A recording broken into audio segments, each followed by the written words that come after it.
Hello, welcome to Cinema Savvy, and welcome back to a brand new movie review. I'm Chris Garner, joined today with George Aldridge to give our review on the latest installment of the Marvel Cinematic Universe, post-Infinity War. This is Ant-Man and the Wasp.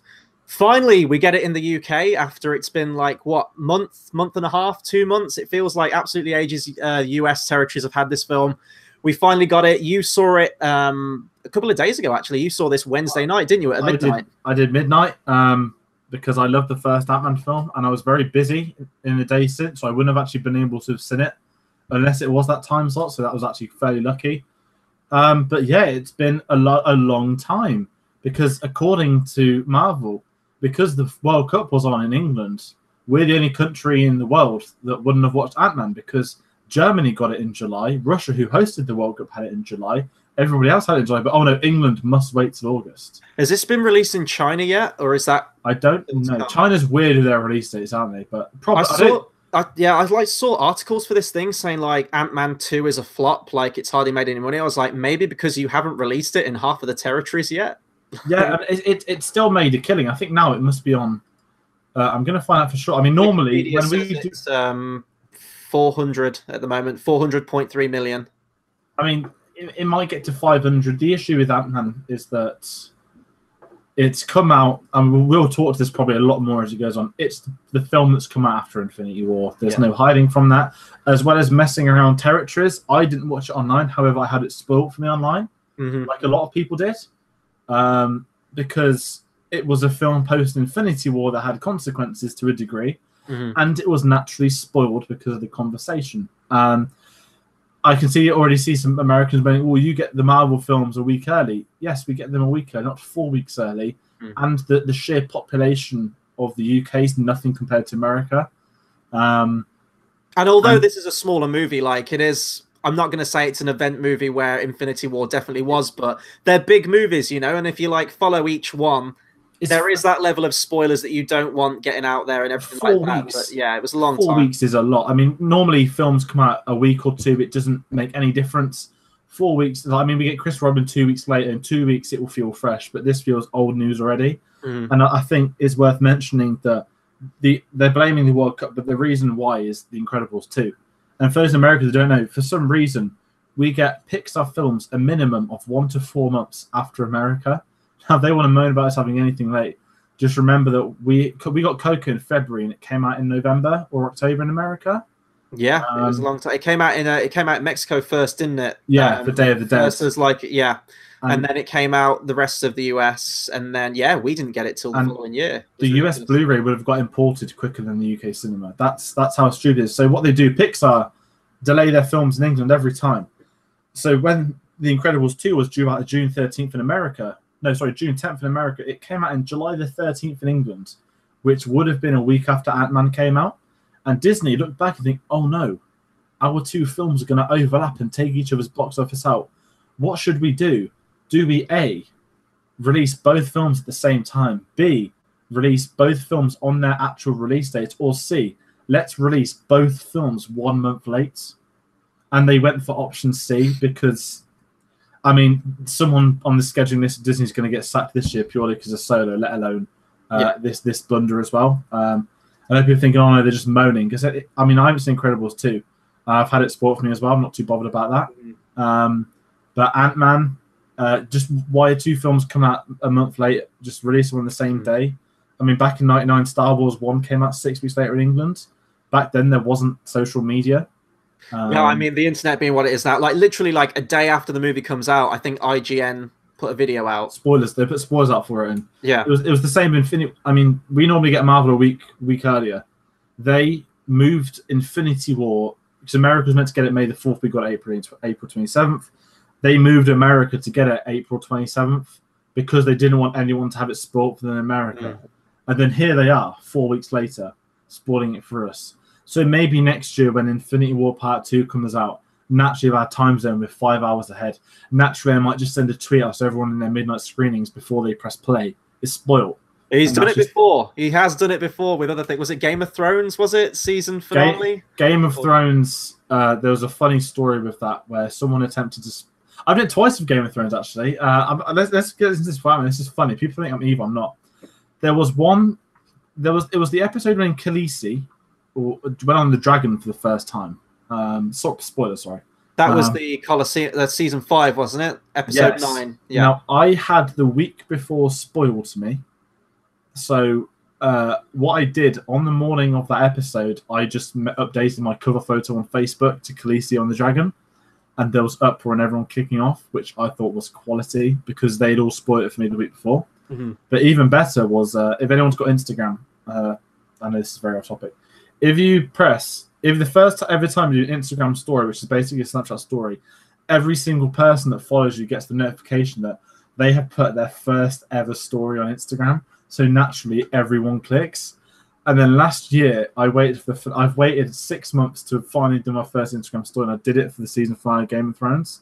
And we all knew they were going to destroy the wall and get through spoilers. But I just took a picture of it and put it as my Instagram story because there was someone that kept doing spoilers every week, and it wasn't being spoiled for me, but it was for someone else.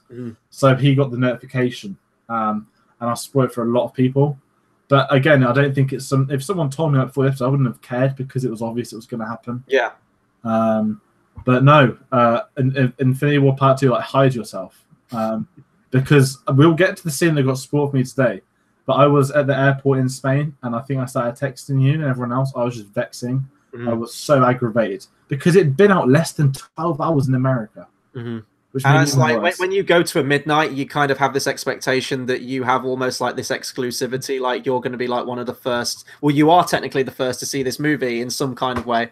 But no, it's been really weird how this has worked out. But on the topic of spoilers, the first half of this review is going to be spoiler-free, and then we'll move into spoilers later on. In all honesty, we don't have a lot to talk about for spoilers. It's mostly going to be the post-credit scene. Or post-credit scenes, sorry. One of them is completely pointless. One of them actually does have consequences for the next movie. We'll get to those in the spoilers. So I guess we need to talk about... Do we need to talk about the first Ant-Man movie? Ant-Man 1 came out in 2015, and it followed Age of Ultron, which we both agree on was probably one of Marvel's lowest points, especially because it was a huge Avengers movie. The first one did so well. Joss Whedon came back, and it was just a dire film. I think I've seen it twice, maybe. And that's it. Ant-Man followed that, and it was a much smaller film, and people actually kind of accepted it for that. It felt like a very much back to basics, like one of the first Marvel movies you would have got in Phase 1, more akin to like the first Iron Man film, and it was great fun. And it was like this. It didn't really try anything new. It still felt very safe, but it did some creative things with the powers and the shrinking down and everything like that, and it was good fun. I enjoyed it. And then the second one. The trailers came out for this second one, Ant-Man and the Wasp, and the trailers felt you knew what you were getting in for. Very weird placement, though, I think, post-Infinity War. I think this would have been much better served coming out before Infinity War. I know that Ragnarok was kind of like ramping up to something big with the ending to Ragnarok leading into Infinity War, but maybe somewhere around that point bring this one out.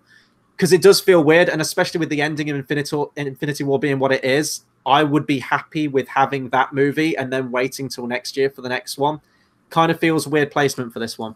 Yeah, I loved the first Ant-Man. I was surprised with the Edgar Wright dramas that happened. Yeah. Everyone, like Guardians, this will be the one where Marvel fail. Everyone thought that about Ant-Man, and it's in my top.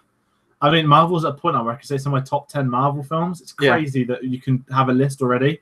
And that's only half the universe, but I loved the first. I know a lot of people that say that Ant-Man is their favorite. Like they've watched Ant-Man, they say it's their favorite Marvel movie. He's one of my favorite Marvel characters, and I think we'll get to him later. That's all down to Paul Rudd. Yeah.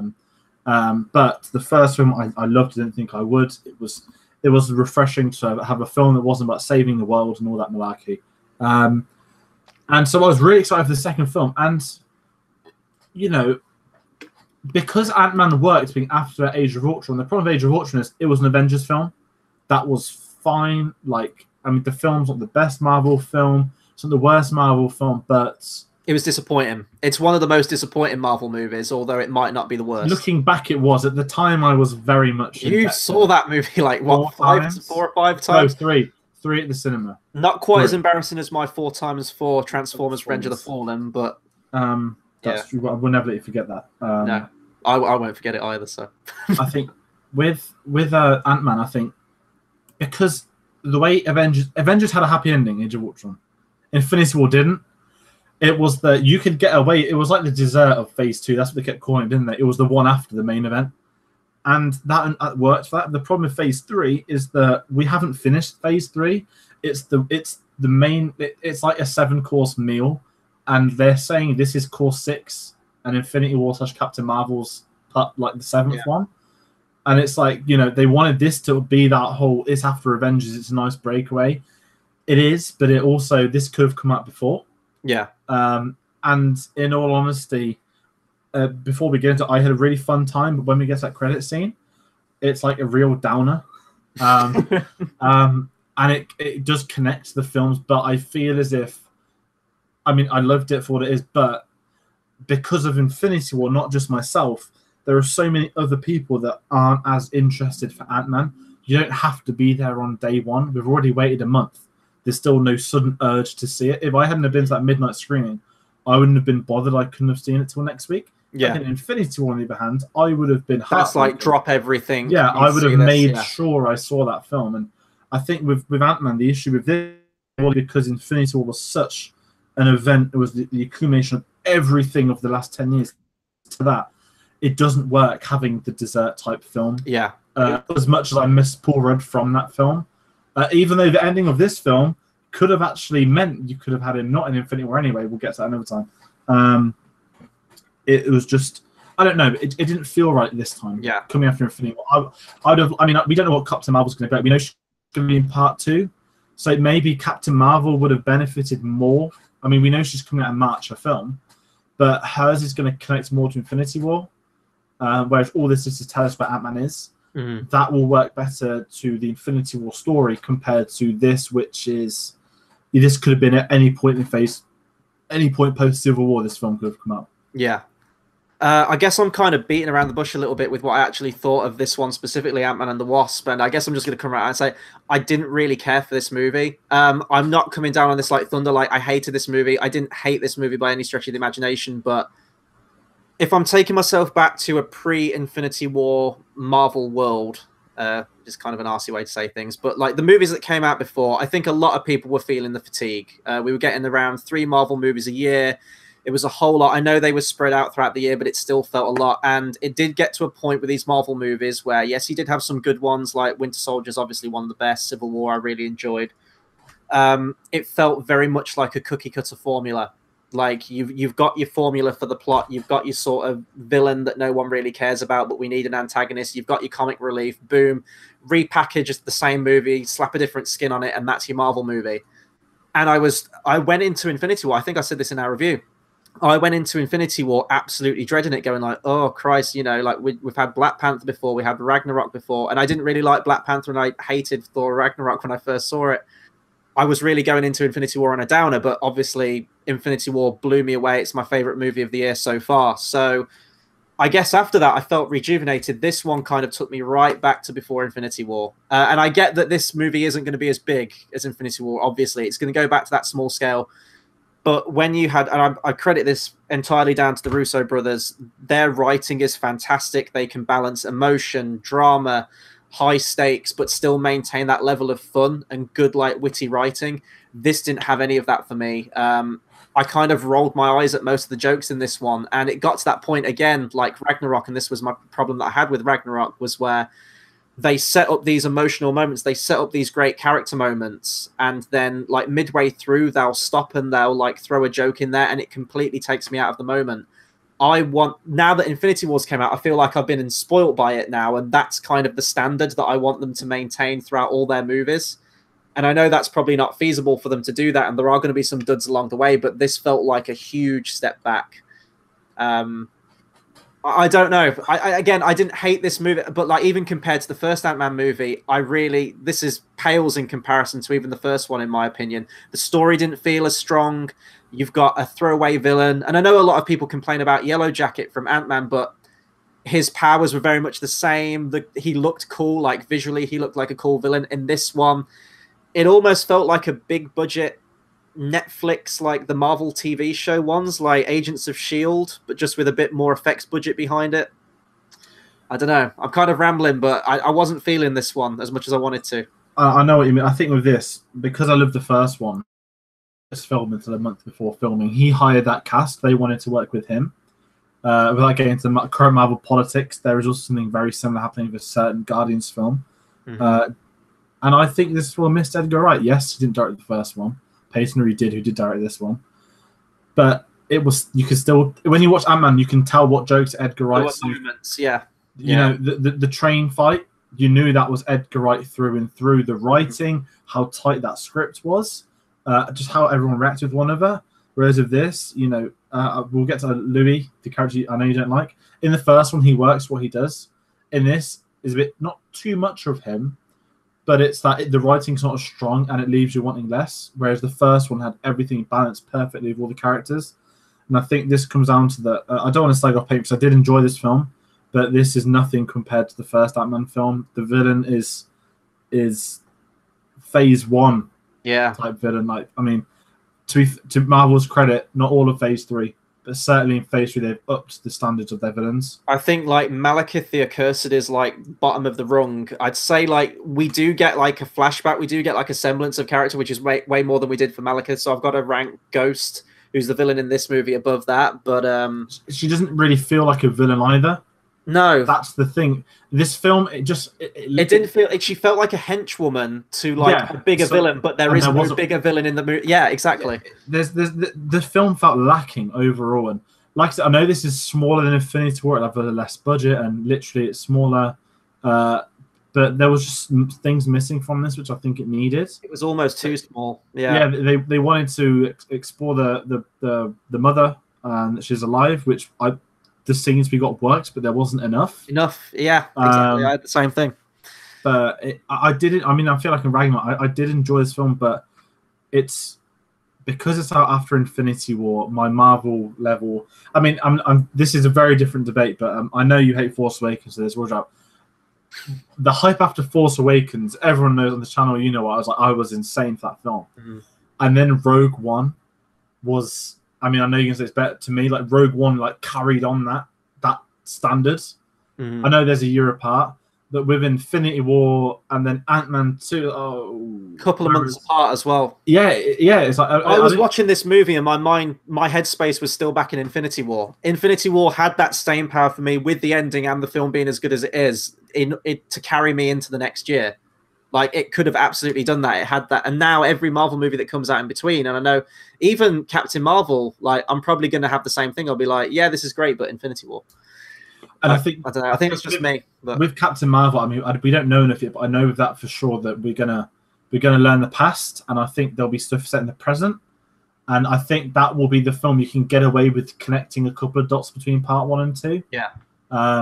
That will almost be like the intermission kind of. Yeah, it's still an important movie and will lead into the next one. But Black Panther was the prelude to Infinity War, that you got to learn Wakanda, the casts, so that when the battle took place, you knew it. That was great. Though. When it cut to Wakanda, like this is Infinity War review. When it cuts to Wakanda in that bit, it does feel justified because you have had that movie a couple of months before. I feel that's the Captain Marvel effect for next year. Yeah, for part 2. I know we're waffling on too much, but Ant-Man. I mean, people forget about Ant-Man 1. It's great, but in the grand Marvel system, like it's in terms of stakes on the universe, it's forgotten. And this film is that. I mean, it's great that they're not saving the world, but I don't know what I think. I really enjoyed this film. Don't get me wrong, I had a good time, but there was just something like it's the kind of film. Yes, I pre-ordered the Blu-ray to go into my Marvel box set and stuff, and yes, I will see it again. But it's not a film I'm gonna keep jumping back to like I will with some of the other Marvel films. Even the first one, I used to jump back to the first time quite a bit. I think, like in terms of like it being a smaller film, like we just talked about the villains, and we'll go into the villains a little bit more in a second. But it was just the story for me. There was no narrative drive.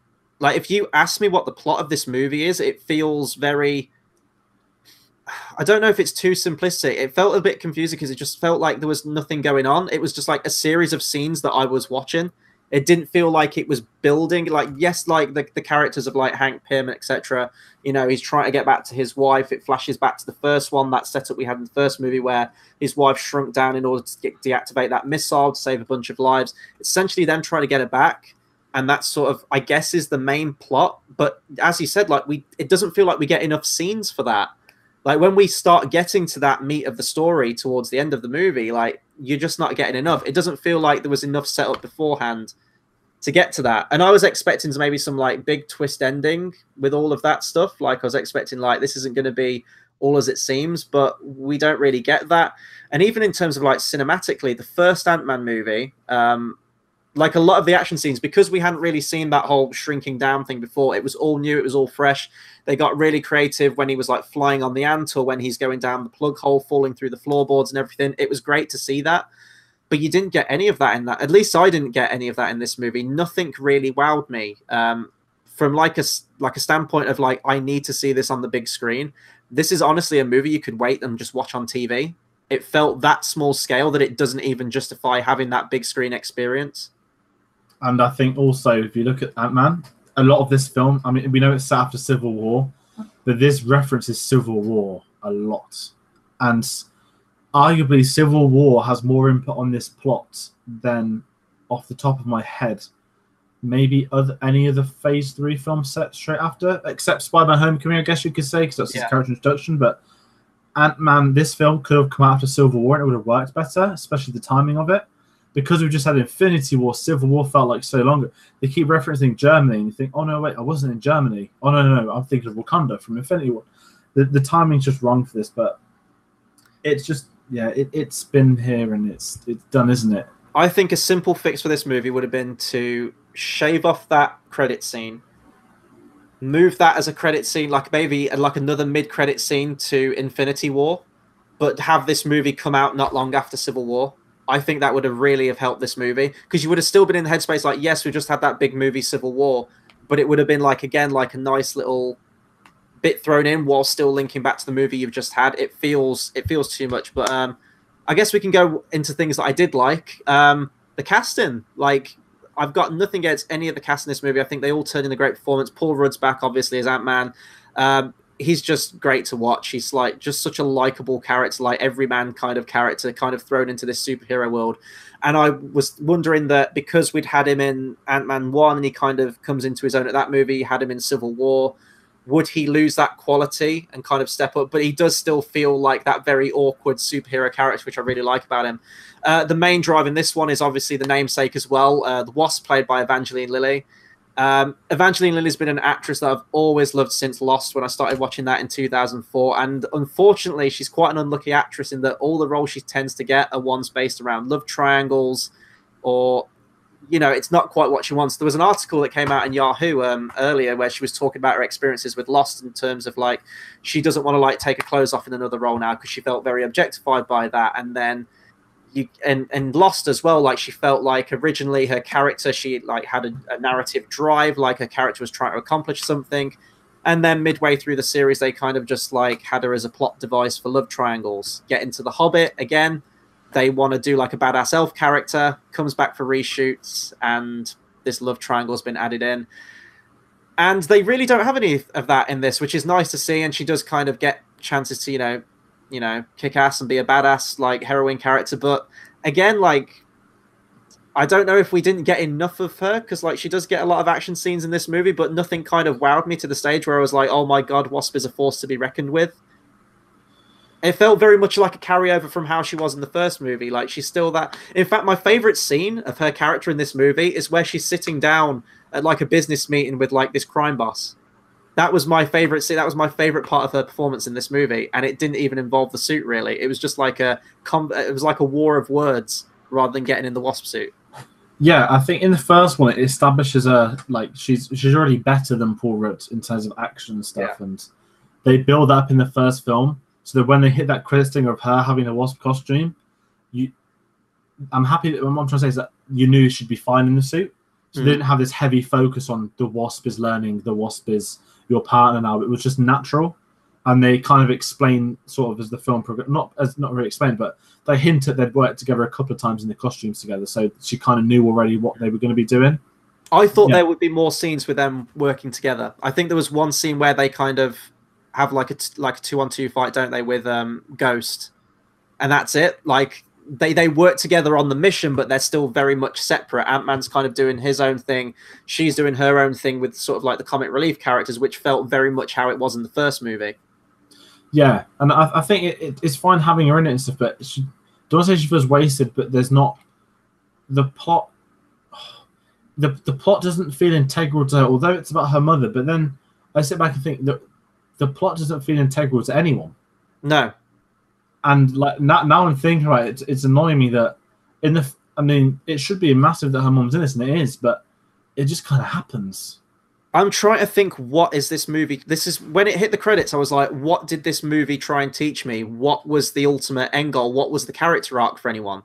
The first movie, like, you did have like your big high stuff and everything like that, and you could say like it was the acceptance of Hank Pym, like bringing on Paul Rudd, but it was really Paul Rudd trying to like prove himself. Like Scott Lang tried to prove himself to his daughter. Like that was his end goal. He wanted to like step up as a dad. Like he wanted to clear his name, kind of thing, and become a superhero, like a superhero in, you know, his daughter's eyes. That was sort of like where the first film was leading to. This one, like, I don't know, like stuff kind of happens. They try and find Hank Pym's wife, and then there's like a heist and like a chase, and that's it. So it felt very confusing. It hit the credits, and I was like, what was this trying to tell me? Because the daughter dynamic is actually really good in this movie. I will say that. I do think the actress is really good. I think it's the same actress from the first one who played the daughter. Those scenes together with them are great. It feels genuine. It feels real. And I like the connection they have. And like the daughter's like perfectly matched with Paul Rudd as well in terms of their attitude. I thought that was great. They were some of the best scenes in the movie. Other new stuff as well. I really liked Lawrence Fishburne. We'll go into your, because you actually messaged me before when you saw this movie and said there's a John Wick reference, and I thought it would be something to do with Lawrence Fishburne, but it wasn't. We'll get to that. I did get the reference, and I was the only one laughing at the cinema at it. Yeah, no, that was the same. Lawrence Fishburne was fine. He didn't really do anything, and I'm trying not to spoil it. He's in a trailer, and it's just I think he doesn't really add anything to the film. Yeah. I thought they would take a different route with him. Yeah, absolutely. And they do, and then they don't. Yeah. It's not very clear about his character's motives. Mm-hmm. I feel like he's there because he's Lawrence Fishburne, and they thought they'd try and get him in the film. Mm-hmm. But he doesn't really do anything. He's quite a likable personality, though, like Lawrence Fishburne, especially like now. Like you look at The Matrix, and he is kind of that sort of that like glazed, like very monotone character. But that's like what The Matrix was going for with the characters in that. But if you see him in John Wick 2, like the guy absolutely oozes charisma and personality in that role, and I kind of felt that way in this one as well. It's nice to see him make that shift as well from like DC into like Marvel, with him playing Perry White in Man of Steel. I agree with you, and I guess we can't say that in this section. I, like you, thought they were going to go a direction with it, which I actually think would have greatly strengthened the movie had they have done that. But it feels like they kind of backpedal. I think we're talking about the same thing, because I thought it too. I'm trying to think of anything else I can say about this movie, really. I couldn't even remember the soundtrack. Yeah, no, I actually thought they got a different composer for this one, because the music sound completely, disconnected from the first one, but it's actually the same guy, Christoph Beck. There's no memorable theme. It's all a layer of background music that works for the scene. The action music sounds actiony. The somber music sounds somber, but it doesn't really have any impact. There's no Alan Silvestri Avengers theme kind of track in this movie to get you really pumped up when something's happening. And you just kind of all let it wash over me. Have you ever played the Mass Effect games? Weird little tangent. No, I've seen pictures of them, and I think I played 10 minutes of one once, but no, nothing. There's a character called Tali. I think she's in the first game. Tali Zora, I think, is her full name. Looks the absolute spitting image of Ghost's character. To the point where if you could like do a fan cut and pretend like Ghosts and do like a fan made trailer for a Mass Effect movie.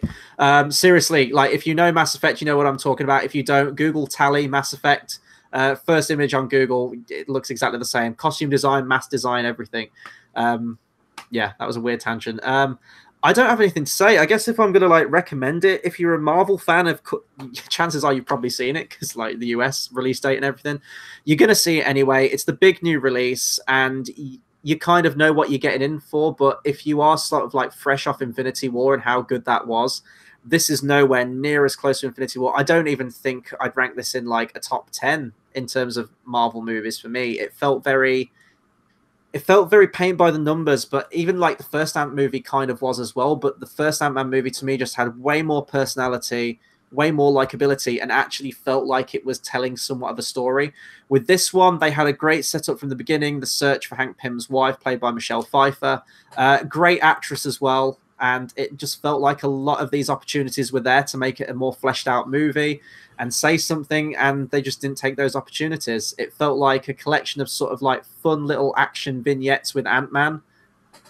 Some like really kind of, for me anyway, I hated the humor in this movie. I thought it was too much. The whole Michael Pena stuff. I don't hate Michael Pena. I think he does have like a very good comedic presence, but there was just too much of him. You know, that stuff he does in the first movie where he's trying to like recount an event? They do that again in this movie, and it feels just like, well, we did that in the first one. Everyone liked it. We've got to do it in this one, but we've got to dial it up more. And usually that's never the case to do anything. Like whether it's an action movie, we've got to put even more action and make it too over the top in this one, or whether it's with comedy, this is what's expected, so we've got to do it in this one. It lost all the impact. It lost the charm that it had from the first one. And I've kind of already forgotten this movie. And that's kind of also down to me being very confused as to what this movie was actually trying to say. It's like, am I being like really dense right now and just like not seeing what it is? But it just didn't hit me. The villain thing as well, like that was a big thing. There's another character in it as well. Last thing I'll say, and then I'll pass on to you. But the character of Sonny Birch, played by Walter Goggins. Love Walter Goggins, great personality. You could have lifted that character right out of this movie. Doesn't get enough screen time at all. It's, I don't even know if I want to say it's like the Sam Rockwell thing from Iron Man 2, because like he kind of does have a point in that movie, like he's forward in all those Iron Man suits, but it's just, it felt like his sole purpose of being in this movie was to have an action scene, was to have a car chase, and that's it. If you'd have like taken all that stuff out and you'd have ramped up Ghost more, and you'd have really played on like her backstory, which I'm not going to get into right now, but it is quite a good backstory that you could do a lot with. Dial that up way more, add in some more Michelle Pfeiffer, Hank Pym's wife scenes. I think you would have had a great movie here that would have actually have been advancing the characters. It felt like a sense of stasis. It felt like more of what we've seen before, but falling short of the things that were done well and were quite charming in the first Ant-Man movie. Yeah, I'd agree. I think overall I did enjoy this film. I laughed a couple of times at the cinema. It was a pleasant experience, but it's a film that's kind of, you've said it and you've been done with it. There is rewatchability, but there's not rewatchability of other Marvel films, other Ant-Man films. Mm-hmm. It is worth seeing for Paul Rudd. Paul Rudd is just an absolute hero. The thing is, you're not watching it for Scott Lang, you're watching it for Paul Rudd. It's that whole thing. You want to watch a Paul Rudd film more than you watch a Scott Lang film. Mm-hmm. So I would say, if you haven't already seen it, you probably have, because it's been a month already in America. Check it out at the cinema. You probably will, because it's a Marvel film. But you'll come out of it, oh, that was good fun, and then you won't really think about it. There's nothing really to think about. There's some good moments, there's some bad moments, and overall, I think it's just an average blockbuster film to go down in an incredibly average blockbuster season, bar 2 films. I was having a conversation after I came out of this movie, and I was saying sort of like expectations. Like I always sort of like expect and demand greatness from every movie I go and see. Like a lot of people have said, not just like since the start of this channel, way before this channel, I was quoted as the guy who likes nothing. I'd agree with that. Every film I went to see, everyone would love it. I'd always be that stick in the mud that didn't like it and had a problem with it. And I guess I am kind of that same way a lot of the time. And then someone said, like, do you think you go into these movies with too high an expectation? Like, why don't you go into it just expecting a sort of let the movie wash over you sort of nonsense? Like Fast and Furious, which you have evolved. I do, but again, I didn't like Fast and Furious 7. I love Fast and Furious 8. I think it is down to quality. Like, don't get me wrong. A lot of movies I like, especially from the 80s, are completely dumb. Commando, I rewatched that like a month ago. That is a dumb movie, but it's very entertaining. And I actually think that, like, you can have sort of like a switch your brain off at the door movie as long as it's done well, as long as it's executed well, and it's got some like aspect of charm or like quirk to it, and it's entertaining. I think that's fine. And then I was told, like, well, why don't you lower your standards? I'm like, well, should I have to lower my standards as a viewer going in? Like, the general masses probably do want just that popcorn-fueled 2 hours of fun, go home, forget about it, move on to the next one. But when you do see so many good superhero movies, superheroes that are done well, like going back to the Sam Raimi Spider-Man films like Spider-Man 2, Superman the movie, Infinity War, Days of Future Past, Winter Soldier, stuff that's still in like the MCU. Yeah, exactly. Whoa, yes. No, I thought you said Dark Knight. I'm going to record this. No. No, never, never. I take back my words. But like you can still have your superhero movies and still say something and still like strive for greatness with them. But when it's just sort of like these cookie cutter movies, and it's not just Marvel movies as well. Like I don't want to get into this because we're gonna get into like a massive heated debate. It feels like Star Wars has kind of got to that assembly line thing now, that studio mandated thing, and it's Disney films. It's a lot of films now.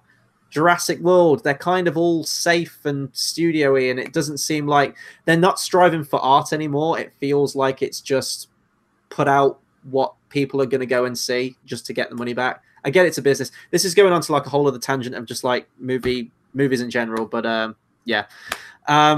I guess that's all we can say on like Ant-Man and the Wasp, really spoiler free. I mean, there's spoilers. There's not too much, but there are spoilers to talk about. Shall we move into them? Yeah. So again, if you haven't seen Ant-Man and the Wasp and you do want to go and see it right now. Come back to us because we're going to give away the post-credit scene. It's actually a post-credit scene I kind of predicted in a way, like what it would tie into. But as I would say, like if you want to know nothing, then click off now because we are going to give it away that. So Hank Pym, the Wasp, and Hank Pym's wife disappear. Not surprising. The more intriguing part comes what's happened to Ant-Man. I think I came up with Infinity War when I said I think we probably did it in our video. I said I think Ant-Man, the final scene or the credit scene will be them going into Infinity War and the setting of the Ant-Man arc, and it's done. But basically, this is what was spoiled to me at an airport. If I hadn't have known about this scene, this would have been a sucker punch of sucker punches. Was it the whole Ant-Man getting trapped in the realm or the disappearing of the characters? It would have been all of it because it was even watching it, even though I know what's happening. It's been a really nice, happy, fun time watching the film. And you kind of forgot about Infinity War when you're watching it. You're sucked into this Ant-Man story. And then you get to the credit scene and it's just like they're all dead again. And it's that like, oh, like Thanos is still here. He still has his presence. He's clicked his fingers.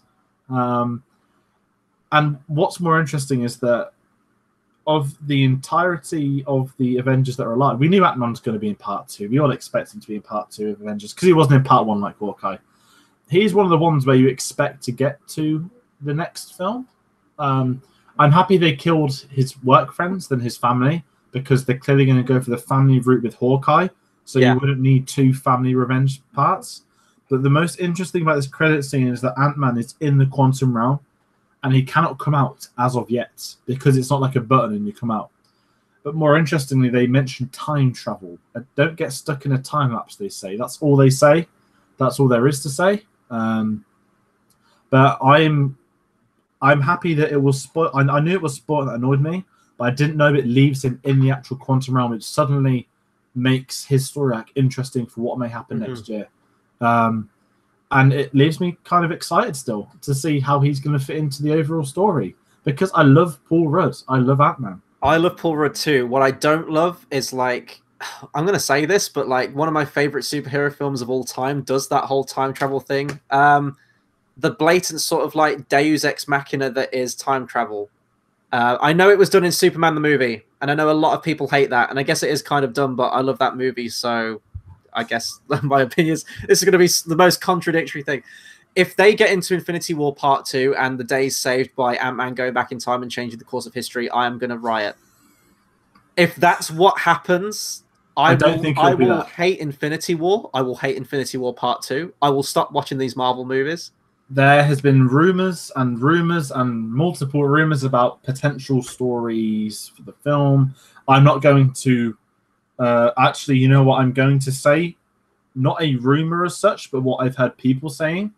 There is they're fan theories, aren't they? There is a fan theory that a second Infinity Gauntlet at Tyrion Lannister's giant dwarf shop in the star system. There is a fan theory that Ant-Man or the cast will travel back in time and recollect the Infinity Stones, to which I laughed at, because that then wouldn't make work logistically for the future. But there is, I think, bringing time into it is a very dangerous path. But if they are, I trust Marvel not to take the mick in doing so. and I have to do fingers crossed that if there is going to be time travel in the next film, that it's going to be very easily explained. I mean, I don't want Back to the Future, but like with a picture of Ant-Man disappearing in the present. I think Ant-Man's there for a reason, that someone will find him in the quantum realm or something. And I don't know. I mean, we haven't even got a title yet for Infinity War Part 2, which is insane because we're now 8 months away and we don't have an official title, which is mental that we're already 8 months away from Infinity War Part 2. But I think that Ant-Man has been left in the quantum realm for a reason. And I mean, if anything, you think Doctor Strange would be in that territory, but he's dead. Spoilers. Yeah. So I don't know what's going to happen. I'm very intrigued though, because it's so easy just to leave his friends dead, but to have him stuck in the quantum realm, does it automatically make his story arc interesting? Yeah. I shouldn't be worried because the Russo brothers are writing it, and the previous ones they've done, Winter Soldier, Civil War, and Infinity War, they're without a question of a doubt my favorite 3 movies in the MCU. So I know they can write well. My worry is that would it be the studio? Would it be Kevin Feige? Would it be that sense of normality, that equilibrium to return? And it's like nothing ever happened. Like the consequences were kind of for nothing because, you know, maybe they will go back in time and Gamora is going to be saved, and like big things that happened in the previous movie that I want to continue and advance into the characters. Is that all going to be sort of for nothing if they do a time travel plot and Ant-Man does go back and like change the entire course of history? I hate that idea of having another Infinity Gauntlet. I think that would be terrible. The fact that Thanos has the Time Stone, I kind of like him being the only one to have that power of time travel, and I really don't think time travel will work. They do have another line in there as well. It didn't feel very subtle from like the clues they were giving us, leading us into the post-credit scene. Like, as you said, like the whole time loop one.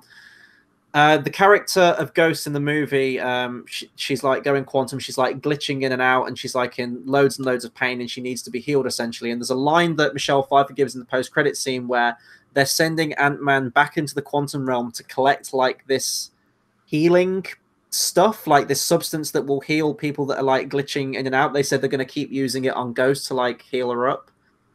I have to like think that that's going to come into it somehow. My thought was that maybe when Thanos clicks his fingers and everyone turns to dust, they disappear because this is going way into like dust particles essentially. If you go subatomic, will you find like the remnants of like all the heroes stuck in the quantum realm? And this like a tiny like inch square centimeter of Tom Holland's Spider-Man. And you just flick it away and Tobey Maguire comes back.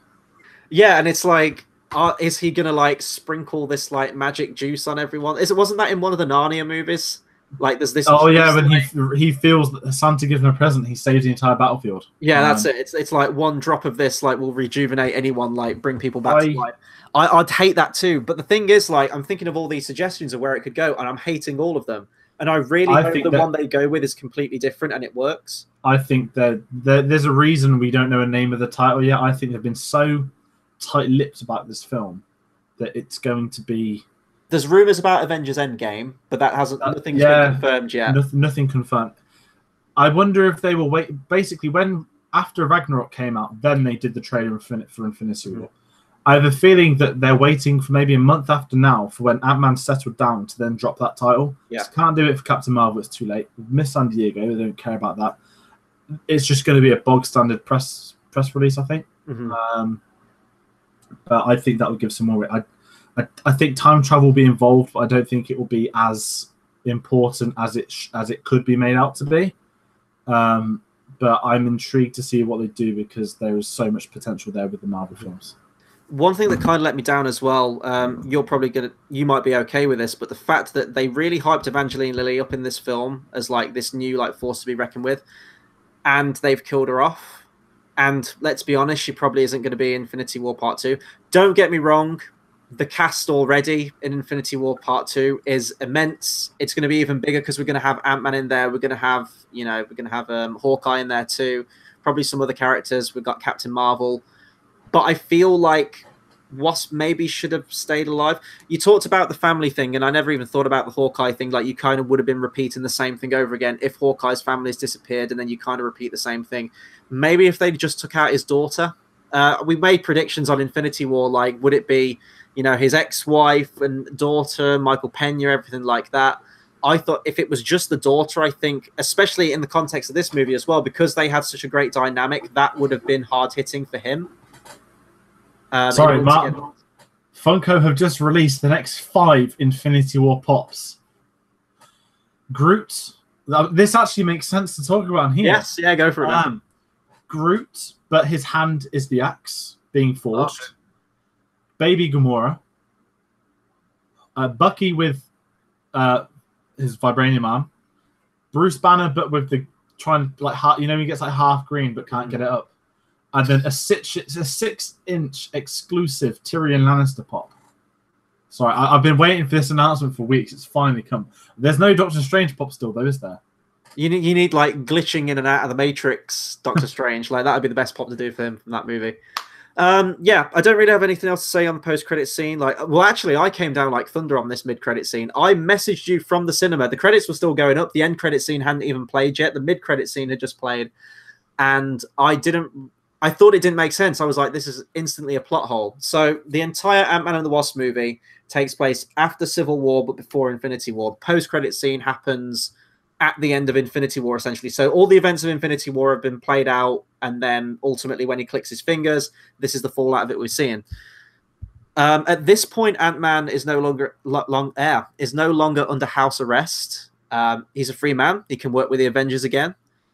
And like the whole events that happen in New York, where that giant donut ship appears and is like tearing things up and everything on the news, he didn't get a call to join the Avengers. They didn't say like, hey, Scott, like, we need you here.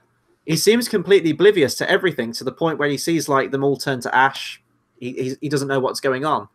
And I thought that was really out of character, because Ant-Man seems like the guy who wants to be a part of the action. He wants to make a difference. And this would be a huge event for the Avengers. They'd need kind of like every man on deck that they could get. But he's kind of just like chilling, building like a little portal into the quantum realm. And I didn't really buy that. But then you threw back at me like, well, not even Nick Fury seemed to know about any of the events that were going on with Thanos. And then that kind of raised a plot hole for me for Infinity War. And then I was questioning that post-credit scene for Infinity War. I know that's a problem that most of the Marvel films face, especially when they did Avengers and then they got into phase 2. It's like, well, why couldn't the Avengers all like come and help Tony Stark beat the Mandarin, or whatever other movies they did after that? I don't know. Something didn't click with me with that. With Nick Fury, like with S.H.I.E.L.D. disbanded and he's kind of gone into hiding, maybe he didn't have all like knowledge and tech and surveillance and everything. But I don't know, for Ant-Man, it felt like that he should have been part of that team if he was. I thought he was under house arrest during Infinity War, and that's why he wasn't in there. But we learned from this movie that it was way before. Well, is it way before, or could it have been the day after? Oh, okay. This is me speculating. Like, we don't know yet, and I think that I say this during text. I think it's been looked into slightly too much. Like, it was more of a. Oh, it has. This is for all we know. That's the opening scene of Infinity War Part 2. I mean, it was like the whole, when Thor and Loki are on the ship and the ship rises. Oh shit, that was the opening scene of Infinity War. Like literally, probably a minute before, which they have confirmed today. The Valkyrie is alive. Okay. However, they will not confirm the fate of the mighty Korg. So I thought they already did. I thought they already confirmed that he died. Taika said he's dead, but basically not the Blu-ray, like the digital's out, the commentary's out, and they were talking about it, like the Russo brothers, and they said there is still hope for Korg, and then apparently they laugh. I will not rest. Does strike you as a character that would just like leave though if all that shit was going down with Thanos? They said some of the Asgardians got away, but then Thor says they killed half his ship, so you never know. I just need to see Korg's body to know it's him. I can warn him. Why? Taika could easily come back. He'll be in Guardians of the Galaxy 3 if he wants to take over. You never know. Mm-hmm. But I think the credit scene is just to set things up for the next one. Yeah. And I don't know. I want it to be as good as it should be. And I think I trust Marvel. I meant the trust one that Ant-Man I knew was going to be in Infinity War. But I knew I'd have fun. And I think I've had that. And I think everything's going to come down to Infinity War. Like the expectation for Part 2, because I had high expectations for Part 1. and that still exceeded them. Mm-hmm. The second one is, I think it's at a level where I have never had expectations this high, barring Last Jedi, which I like. We're not going to get into that debate because we'll do that next year. Project 9 comes out. That's like another 2 hours. Be like, yeah, I was going to say we took 2 hours of this thing. But we actually had a debate back and forth on Facebook a couple of days ago, didn't we? We always do. It's nice to vent sometime, blow off a little steam on Facebook group chat. It always happens. Yeah, I mean, for those who think it's just us arguing Star Wars, we've got La La Land Tate, where he gets very upset. For those that don't know, he says it's the best film of the last 10 years still. To which I sent JJ and Jameson laughing. It's fun to do it, but I think I know what I want from Infinity War Part 2. I know what I think we're going to get in terms of quality. It's up to them to me that now. Ant-Man, again, I will see it. My dad wants to watch it in cinema. Maybe I'll see it in cinema again. If not, I've got that Blu-ray on pre-order, and I will see it when it comes out. And that's... Like I said, we haven't really spoken about Ant-Man much in this film, but there's actually not really much to speak about. It feels really insignificant. The last thing I really want to say on this movie, I know that was kind of a good segue to end it with like the hype for Part 2, but there was something you brought up earlier. Did you think Lawrence Fishburne was going to be Ghost's dad? Yes. It was literally like a scene after. Yeah, it wasn't even a long delay. It was the whole like the slow walking into the room type thing, and I'm actually Mr. Evil, and no, he's fine. Question, is he evil? Then at the end of the film, he helps Hank Pym and he tries to stop her. I was expecting him to turn around and say like, "I am your father," like, or like, you know, something like. When they explain her origin, I kept thinking it was his daughter because he was talking through the origin. I was like, wait, Lawrence Fishburne when he's young is definitely not white and bald. Yeah, and no, I was trying to look. I was like, oh, maybe it's just because it's like, you know, like, I don't know, like the shadows or some. I'm like this wrong because he was bold and like of his build. Yeah, I thought it was him, but then they just go straight out with the. Actually, we'll talk about this about. They do the young Lawrence Fishburne CGI, which is quality. Yeah, no, it looks. But the Michelle Pfeiffer one, I loved that. The Hank Pym one was quality on the first Ant-Man. We had that. The Michelle Pfeiffer one. I'm not the biggest Batman Returns fan, but it was spit an image of when she was younger. Yeah. I love this tech. I love that Marvel haven't took the mick with this tech yet. They do. I still don't know. They've even like scratched the surface. The potential of like what this could be. The fact Tron that started this, and it was a studio that Disney owned, the CGI that do this, and I think the potential's there. One day, if they really want to do something insane, they can do it. Yeah, that's what I like. Genuinely, like every time I see this technology, and it's got so good now. Like sometimes it looks a bit iffy. Like, I know that, like, some people talk about, like, Rogue One was, like, bringing back an actor, but this is, like, de-aging. This is, like, completely different. Like, you are now seeing sort of, like, Michael Douglas in his prime with Michelle Pfeiffer in her prime on screen again. And, like, it astounds me every single time because I was looking out for it as well now. Like, sometimes there was a bit in, I think it was Civil War, where you had really young Robert Downey Jr., and that was very CGI, you could tell. I love what they do is that they take headshots apparently of when they basically go into some library or get some rights or whatever it's going to be. So they have one film in which the CGI is adapted from. So Tron used the original Tron naturally because it was the first one to do it, was new and whatnot. But Iron Man, they said they used his headshots from Chaplin.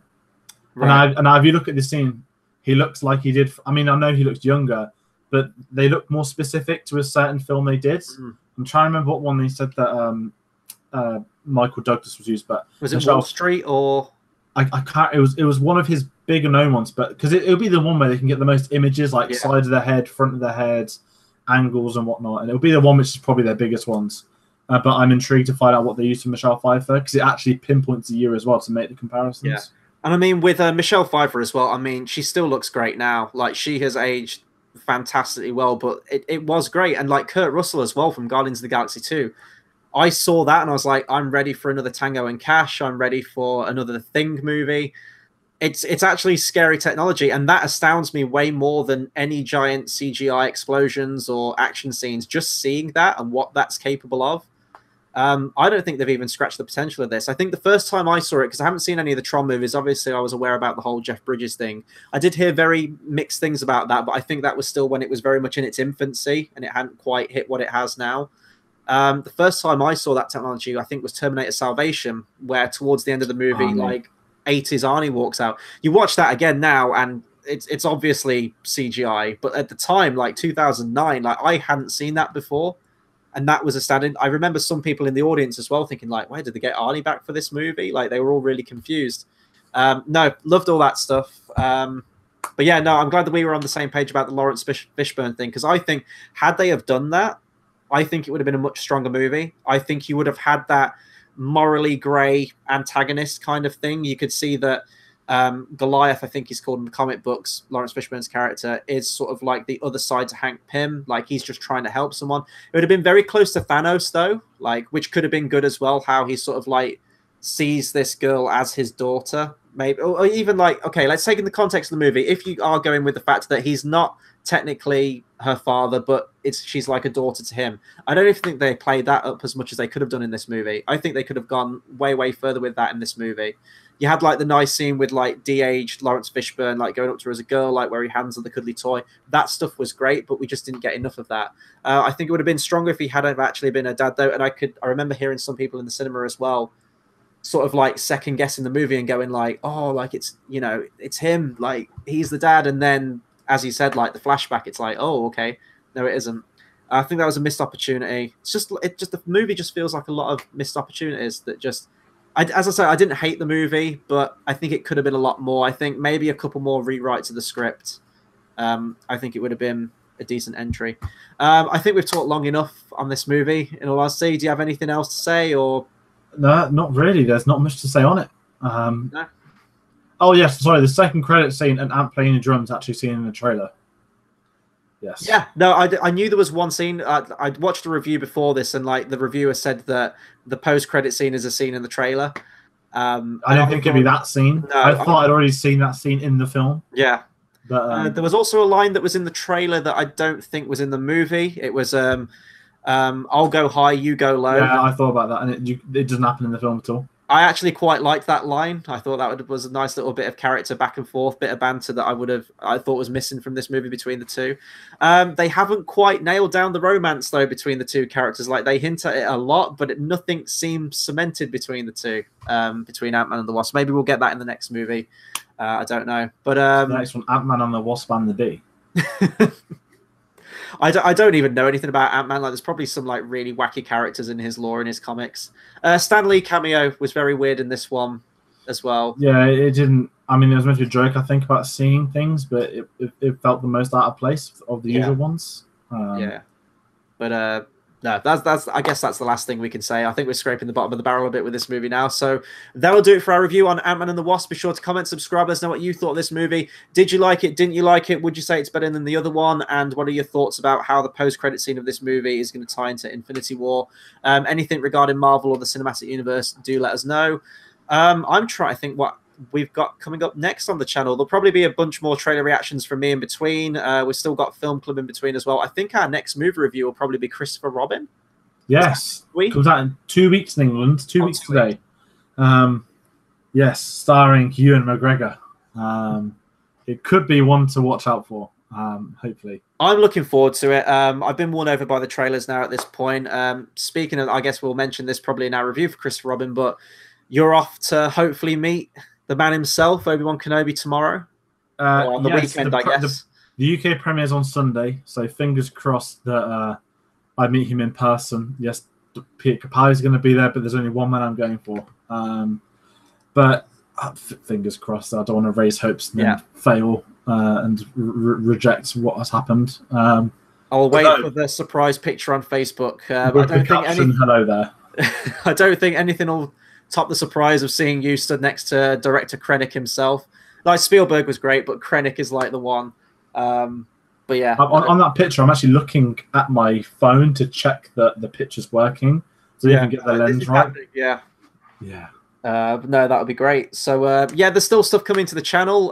It's a shame that we haven't got a movie coming out next week, but as we've said many times the last couple of months, this has been a dead year, really, like a dead summer. Like, I don't know if it's a dead summer or the fact that movies are spread so far apart. Nothing seems to have really landed with me wholeheartedly, apart from Infinity War. But we'll still have many more movie reviews coming out, many more videos coming out. So please hit that subscribe button.